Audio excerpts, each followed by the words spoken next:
ಆಕಾಶವಾಣಿ ಪ್ರದೇಶ ಸಮಾಚಾರ ಓದುತ್ತಿರುವವರು ಹರ್ಷವರ್ಧನ್ ಶೀಲ್ವಂತ್. ಮುಖ್ಯಾಂಶಗಳು. ಸಮಗ್ರ ಶಿಕ್ಷಣ ಕರ್ನಾಟಕ ಯೋಜನೆ, ರಾಜ್ಯದ 34 ಜಿಲ್ಲಾ ಶಿಕ್ಷಣ ಮತ್ತು ತರಬೇತಿ ಸಂಸ್ಥೆಗಳಲ್ಲಿ ವೃತ್ತಿ ಮಾರ್ಗದರ್ಶನ ಘಟಕ ಸ್ಥಾಪನೆ. ವಿಶ್ವ ಬಾಯಿ ಆರೋಗ್ಯ ದಿನ, ತ್ರೈವಾರ್ಷಿಕ ಹ್ಯಾಪಿ ಮೌತ್ ಕ್ಯಾಂಪೇನ್ ಸಂಪನ್ನ. ಅರಣ್ಯಗಳು ಮತ್ತು ಆರ್ಥಿಕತೆಗಳು ಧ್ಯೇಯದೊಂದಿಗೆ ಇಂದು ಅಂತಾರಾಷ್ಟ್ರೀಯ ಅರಣ್ಯ ದಿನಾಚರಣೆ. ಇಂದು ಮುಸ್ಲಿಂ ಬಾಂಧವರಿಂದ ಈದ್ ಉಲ್ ಫಿತ್ರ್ ಸಂಭ್ರಮಾಚರಣೆ. ಈಗ ವಾರ್ತೆಗಳ ವಿವರ.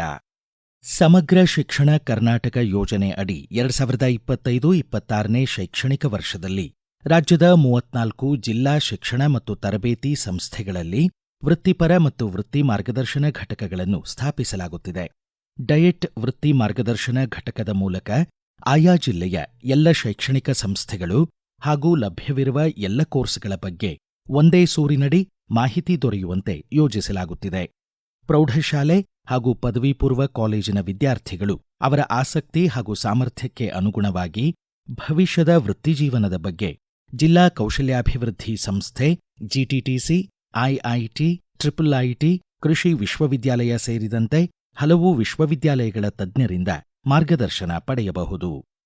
ಗದಗ ಜಿಲ್ಲೆ ಶಿಕ್ಷಣ ಮತ್ತು ತರಬೇತಿ ಸಂಸ್ಥೆಯಲ್ಲಿ 9ರಿಂದ 12ನೇ ತರಗತಿ ವಿದ್ಯಾರ್ಥಿಗಳಿಗಾಗಿ ಏರ್ಪಡಿಸಿದ್ದ ವೃತ್ತಿ ಮಾರ್ಗದರ್ಶನ ಮೇಳದಲ್ಲಿ ಜಿಲ್ಲೆಯ ವಿವಿಧ ಭಾಗಗಳಿಂದ 865 ವಿದ್ಯಾರ್ಥಿಗಳು ಭಾಗವಹಿಸಿದ್ದರು ಎಂದು ಡಯಟ್ ಪ್ರಾಚಾರ್ಯ ಜಿಎಂ ಮುಂದಿನಮನಿ ಹೇಳಿದ್ದಾರೆ.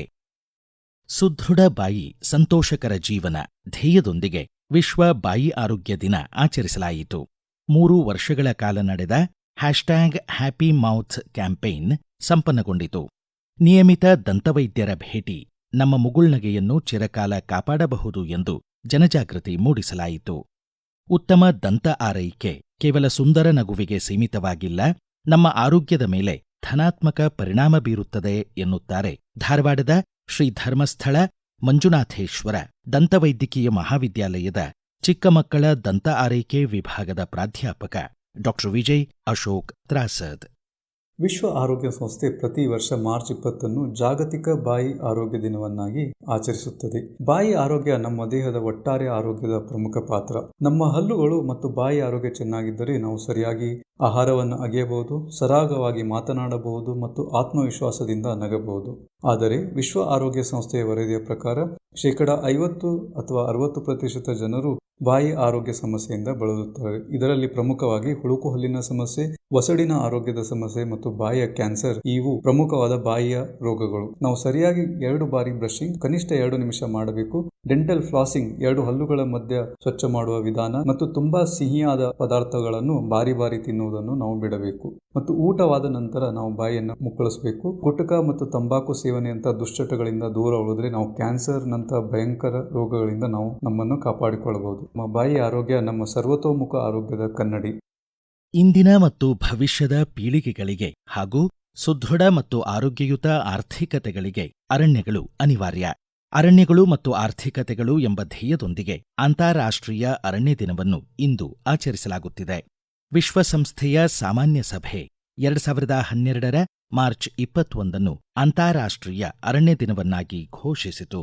ಪ್ರದೇಶ ಸಮಾಚಾರಕ್ಕಾಗಿ ಈ ಕುರಿತು ತಮ್ಮ ಅನಿಸಿಕೆ ಹಂಚಿಕೊಂಡಿದ್ದಾರೆ ಉತ್ತರ ಕನ್ನಡ ಜಿಲ್ಲೆ ಕುಮಟಾದ ಹೆಸರಾಂತ ಕಡಲ ಜೀವಶಾಸ್ತ್ರಜ್ಞ ಪ್ರೊಫೆಸರ್ ವಿಎನ್ ನಾಯಕ್.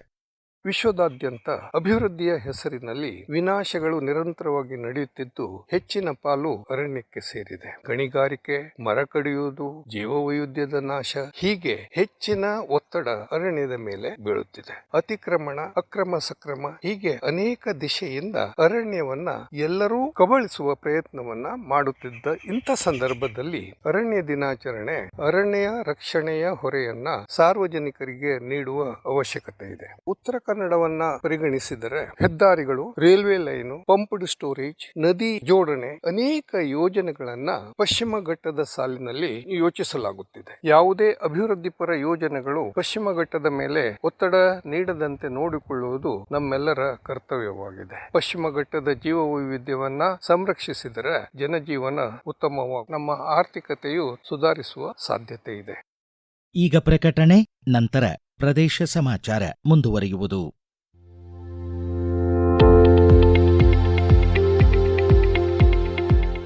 ನಮ್ಮ ಎಲ್ಲ ರಾಷ್ಟ್ರೀಯ ವಾರ್ತೆಗಳು ಹಾಗೂ ಪ್ರದೇಶ ಸಮಾಚಾರ ಈಗ ಆಕಾಶವಾಣಿ ನ್ಯೂಸ್ ಕನ್ನಡ ಯೂಟ್ಯೂಬ್ ಚಾನೆಲ್ನಲ್ಲಿ ಲಭ್ಯ.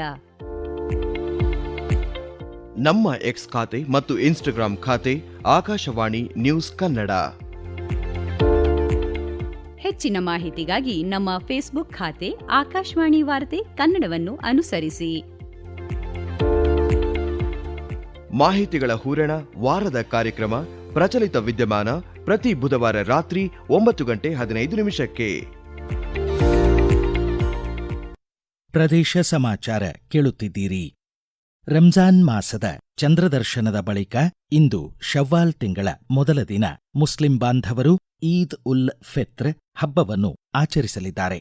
ಇಂದು ಬೆಳಗ್ಗೆ 9:30ಕ್ಕೆ ಧಾರವಾಡ ಹಾಗೂ ಹುಬ್ಬಳ್ಳಿಯ ಈದ್ಗಾ ಮೈದಾನಗಳಲ್ಲಿ ಸಾಮೂಹಿಕ ಪ್ರಾರ್ಥನೆ ಜರುಗಲಿದೆ.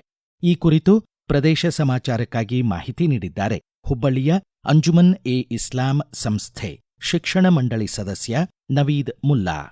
ಶಾಂತಿ, ಸಹನೆ, ತ್ಯಾಗ, ಸಮಾನತೆ, ಸಹೋದರತ್ವದ ಸಂದೇಶವನ್ನು ಸಾರುವ ಪುಣ್ಯಗಳ ವಸಂತಕಾಲ ಎಂದೇ ಕರೆಯಲ್ಪಡುವ ಇದುಲ್ ಫಿತರ್ ರಂಜಾನ್ ಹಬ್ಬ ಇಸ್ಲಾಮಿಕ್ ಕ್ಯಾಲೆಂಡರ್ನ ರಂಜಾನ್ ಮಾಸದ ಚಂದ್ರದರ್ಶನದೊಂದಿಗೆ ಆರಂಭಗೊಳ್ಳುತ್ತದೆ. ಮನುಷ್ಯನನ್ನು ಎಲ್ಲಾ ದೌರ್ಬಲ್ಯಗಳಿಂದ ಮುಕ್ತಗೊಳಿಸಿ ದೇಹ ಮತ್ತು ಆತ್ಮವನ್ನು ಪವಿತ್ರಗೊಳಿಸುವ ಸಲುವಾಗಿ ಆಚರಿಸುವ ಇಸ್ಲಾಮಿನ 4ನೇ ಕಡ್ಡಾಯ ಕರ್ಮ. 1 ತಿಂಗಳ ಕಾಲ ಉಪವಾಸ ವ್ರತಾಚರಣೆ ಮಾಡಿದ ನಂತರ ಶವ್ವಾಲ್ ತಿಂಗಳ ಚಂದ್ರದರ್ಶನದೊಂದಿಗೆ ಕೊನೆಗೊಳ್ಳುತ್ತದೆ. ಶವ್ವಾಲ್ ತಿಂಗಳ ಮೊದಲ ದಿನವೇ ವಿಶ್ವದಾದ್ಯಂತ ಈದ್ಗಾ ಹಾಗೂ ಮಸೀದಿಗಳಲ್ಲಿ ಈದುಲ್ ಫಿತರ್ ಸಾಮೂಹಿಕ ಪ್ರಾರ್ಥನೆಯೊಂದಿಗೆ ಶ್ರದ್ಧೆ, ಭಕ್ತಿಯಿಂದ ಈ ಹಬ್ಬ ಆಚರಿಸಲಾಗುತ್ತದೆ. ಎಲ್ಲರೂ ಸಾಲಾಗಿ ನಿಂತು ಪ್ರಾರ್ಥಿಸುವ ಸನ್ನಿವೇಶ ದೇವನ ಮುಂದೆ ಎಲ್ಲರೂ ಸರಿ ಸಮಾನರು ಎಂಬ ಸಂದೇಶವನ್ನು ಸಾರುತ್ತದೆ. ಪ್ರಾರ್ಥನೆಯ ನಂತರ ಶಹರೆ ಹಾಜಿ ಧರ್ಮಗುರುಗಳು ನೀಡುವ ಖುತ್ಬಾ ಪ್ರವಚನ ತುಂಬಾ ಮಹತ್ವದ್ದಾಗಿದೆ. ಸಹಸ್ರಾರು ಜನ ಒಟ್ಟಿಗೆ ಒಂದೇ ಕಡೆ ಸೇರಿ ವಿಶ್ವಶಾಂತಿಗಾಗಿ, ಮಾನವ ಕುಲದ ಒಳಿತಿಗಾಗಿ, ನಮ್ಮ ದೇಶದ ಏಳ್ಗೆಗಾಗಿ, ಸಮೃದ್ಧಿಗಾಗಿ, ಈ ಪುಣ್ಯ ಭೂಮಿಯ ರಕ್ಷಣೆಗಾಗಿ ನಮ್ಮನ್ನು ನಾವು ಸಮರ್ಪಣೆ ಮಾಡಿಕೊಳ್ಳೋಣ ಎಂದು ಅಲ್ಲಾಹನಲ್ಲಿ ಪ್ರಾರ್ಥಿಸಿ ದುವಾ ಮಾಡಲಾಗುತ್ತದೆ. ಯುಗಾದಿ ಹಾಗೂ ರಂಜಾನ್ ಹಬ್ಬದಾಚರಣೆಗೆ ರಾಜ್ಯದ ಕರಾವಳಿ ಭಾಗದ ತಮ್ಮ ಊರುಗಳಿಗೆ ಆಗಮಿಸಿದ ಜನರ ಮರುಪ್ರಯಾಣವನ್ನು ಸುಗಮಗೊಳಿಸಲು ಭಾನುವಾರ ವಿಶೇಷ ರೈಲು ವ್ಯವಸ್ಥೆಗೊಳಿಸಲಾಗಿದೆ. ಉಡುಪಿ ಚಿಕ್ಕಮಗಳೂರು ಕ್ಷೇತ್ರದ ಸಂಸದ ಕೋಟಾ ಶ್ರೀನಿವಾಸ ಪೂಜಾರಿ ಮಾಹಿತಿ ನೀಡಿ ನಾಳೆ 22ನೇ ತಾರೀಕು ಮಡಗಾಂವ್, ಕಾರವಾರ, ಉಡುಪಿ, ಮಂಗಳೂರು ಪ್ರಯಾಣಿಕರು ವಿಶೇಷ ರೈಲಿನ ಸದುಪಯೋಗ ಪಡೆಯುವಂತೆ ಕೋರಿದ್ದಾರೆ. ಜಾಗತಿಕ ಯುವ ಸಂಸತ್ತು ಕಾರ್ಯಕ್ರಮ ಬೆಂಗಳೂರು ಕೃಷಿ ವಿಜ್ಞಾನಗಳ ವಿಶ್ವವಿದ್ಯಾಲಯದ ಗಾಂಧಿ ಕೃಷಿ ವಿಜ್ಞಾನ ಕೇಂದ್ರದ ಕುವೆಂಪು ಸಭಾಂಗಣದಲ್ಲಿ ಇದೇ 24ರಿಂದ 3 ದಿನಗಳ ಕಾಲ ನಡೆಯಲಿದೆ. ಕೇಂದ್ರ ಯುವ ಸಬಲೀಕರಣ ಮತ್ತು ಕ್ರೀಡಾ ಸಚಿವಾಲಯ, ರಾಷ್ಟ್ರೀಯ ಸೇವಾ ಯೋಜನೆಯ ರಾಜ್ಯಕೋಶದ ಸಹಯೋಗದಲ್ಲಿ ಆಯೋಜಿತ ಜಾಗತಿಕ ಯುವ ಸಂಸತ್ತು ಕಾರ್ಯಕ್ರಮದಲ್ಲಿ ವಿವಿಧ ದೇಶಗಳ ಪ್ರತಿನಿಧಿಗಳು ಹಾಗೂ ವಿವಿಧ ರಾಜ್ಯಗಳಿಂದ 350ಕ್ಕೂ ಹೆಚ್ಚು ಯುವ ಪ್ರತಿನಿಧಿಗಳು ಭಾಗವಹಿಸಲಿದ್ದಾರೆ ಎಂದು ಎನ್ಎಸ್ಎಸ್ ರಾಜ್ಯಕೋಶದ ಅಧಿಕಾರಿ ಪ್ರತಾಪ್ ಲಿಂಗಯ್ಯ ತಿಳಿಸಿದ್ದಾರೆ. ತೆಂಕುತಿಟ್ಟು ಯಕ್ಷಗಾನದ ಅಗ್ರಗಣ್ಯ ಕಲಾವಿದ ಯಕ್ಷಗುರು ಸೂರಿ ಕುಮೇರು ಗೋವಿಂದ ಭಟ್ಟರು ಶಿವಮೊಗ್ಗದ ತೀರ್ಥಹಳ್ಳಿಯ ಹೆದ್ದೂರಿನಲ್ಲಿ ನಿನ್ನೆ ನಿಧನರಾದರು. ಅವರಿಗೆ 88 ವರ್ಷ ವಯಸ್ಸಾಗಿತ್ತು. ದಕ್ಷಿಣ ಕನ್ನಡ ಜಿಲ್ಲೆ ವಿಟ್ಲದ ಕನಿಲದಲ್ಲಿ ಜನಿಸಿದ ಗೋವಿಂದ ಭಟ್ಟರು ನಂತರ ಕಲ್ಲಡ್ಕ ಸಮೀಪದ ಸೂರಿ ಕುಮೇರುವಿನಲ್ಲಿ ವಾಸವಾಗಿದ್ದರು. ಕೇಂದ್ರ ಸಂಗೀತ ನಾಟಕ ಅಕಾಡೆಮಿ ಪುರಸ್ಕಾರ, ಕರ್ನಾಟಕ ರಾಜ್ಯೋತ್ಸವ ಪ್ರಶಸ್ತಿ, ಕನ್ನಡ ಸಾಹಿತ್ಯ ಪರಿಷತ್ ಪುರಸ್ಕಾರ, ಕರ್ನಾಟಕ ಜಾನಪದ ಅಕಾಡೆಮಿ ಸಾಧನಾ ಪ್ರಶಸ್ತಿ ಅವರ ಮುಡಿಗೇರಿವೆ.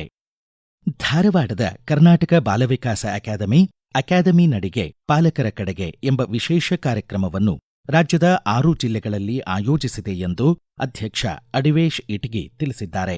ಧಾರವಾಡ ರಂಗಾಯಣದ ಸುವರ್ಣ ಸಾಂಸ್ಕೃತಿಕ ಸಮುಚ್ಚಯ ಸಭಾಭವನದಲ್ಲಿ ತರಬೇತಿ ಕಾರ್ಯಾಗಾರ ಉದ್ಘಾಟಿಸಿ ಮಾತನಾಡಿದರು. ಕಲಬುರಗಿ ರಂಗಾಯಣದಲ್ಲಿ ಇಂದಿನಿಂದ 3 ದಿನಗಳ ಕಾಲ ರಂಗಯುಗಾದಿ ನಾಟಕೋತ್ಸವ ಆಯೋಜಿತವಾಗಿದೆ. ಇಂದು ಸಂಜೆ 6:30ಕ್ಕೆ ರಂಗಯುಗಾದಿ ನಾಟಕೋತ್ಸವವನ್ನು ಆಕಾಶವಾಣಿ ಕಲಬುರಗಿ ಕೇಂದ್ರದ ವಿಶ್ರಾಂತ ಕಾರ್ಯಕ್ರಮ ಮುಖ್ಯಸ್ಥ ಸದಾನಂದ ಪೆರ್ಲಾ ಉದ್ಘಾಟಿಸಲಿದ್ದಾರೆ ಎಂದು ರಂಗಾಯಣದ ನಿರ್ದೇಶಕಿ ಸುಜಾತಾ ಜಂಗಮಶೆಟ್ಟಿ ತಿಳಿಸಿದ್ದಾರೆ. ಪ್ರತಿದಿನ ಸಂಜೆ 6:30ಕ್ಕೆ ನಾಟಕಗಳು ಪ್ರದರ್ಶನಗೊಳ್ಳಲಿವೆ. ಕೊನೆಯಲ್ಲಿ ಮತ್ತೊಮ್ಮೆ ಮುಖ್ಯಾಂಶಗಳು. ಸಮಗ್ರ ಶಿಕ್ಷಣ ಕರ್ನಾಟಕ ಯೋಜನೆ ರಾಜ್ಯದ 34 ಜಿಲ್ಲಾ ಶಿಕ್ಷಣ ಮತ್ತು ತರಬೇತಿ ಸಂಸ್ಥೆಗಳಲ್ಲಿ ವೃತ್ತಿ ಮಾರ್ಗದರ್ಶನ ಘಟಕ ಸ್ಥಾಪನೆ. ವಿಶ್ವ ಬಾಯಿ ಆರೋಗ್ಯ ದಿನ, ತ್ರೈವಾರ್ಷಿಕ ಹ್ಯಾಪಿ ಮೌತ್ ಕ್ಯಾಂಪೇನ್ ಸಂಪನ್ನ. ಅರಣ್ಯಗಳು ಮತ್ತು ಆರ್ಥಿಕತೆಗಳು ಧ್ಯೇಯದೊಂದಿಗೆ ಇಂದು ಅಂತಾರಾಷ್ಟ್ರೀಯ ಅರಣ್ಯ ದಿನಾಚರಣೆ. ಇಂದು ಮುಸ್ಲಿಂ ಬಾಂಧವರಿಂದ ಈದ್ ಉಲ್ ಫಿತ್ರ್ ಸಂಭ್ರಮಾಚರಣೆ. ಇಲ್ಲಿಗೆ ಪ್ರದೇಶ ಸಮಾಚಾರ ಮುಕ್ತಾಯವಾಯಿತು. ನಮ್ಮ ಮುಂದಿನ ರಾಷ್ಟ್ರೀಯ ವಾರ್ತಾ ಪ್ರಸಾರ ಈ ಬೆಳಗ್ಗೆ 7:35 ನಿಮಿಷಕ್ಕೆ.